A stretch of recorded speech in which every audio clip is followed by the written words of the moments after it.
is the depth camera I'm using to detect obstacles. It consists of two USB webcams placed about 9 centimeters laterally from each other, which is all strapped to a Raspberry Pi 3B Plus, which is running all the detection and avoidance algorithms. The whole thing is powered by a PiJuice hat, and as you can see here, I've shortened up the cable run for the USB webcams in order to both reduce weight and make the entire system more compact so that it can fit on board a drone. Now this is the depth image generated.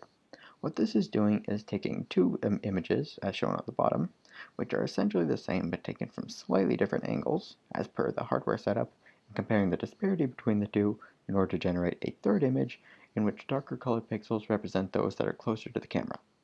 Now, it isn't perfect. As you can see, there are some blotches of noise, and per the computational limits of the Pi, each image takes about 3 seconds to generate,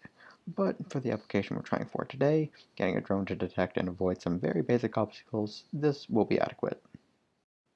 So what's happening here is that the image is being divided into 36 sections, each of which is represented by the average shade of pixels within said sections, after which sections that are closer or darker are treated as obstacles, such as sections toward the middle of this image, in which the recycling bin can be found.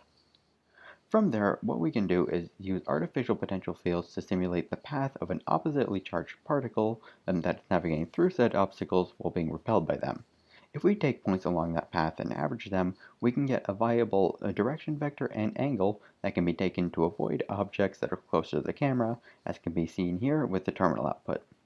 The drone being used in this demo is the Parrot AR2, which fortunately comes with this little foam hull attachment, to which you can see the depth camera and Raspberry Pi have already been strapped.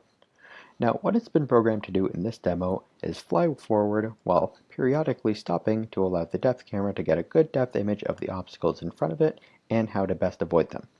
So what you're going to be seeing is the drone flying for a few seconds, stopping for a few seconds, correcting its course, and repeat, which will hopefully allow it to get its way around anything in its path.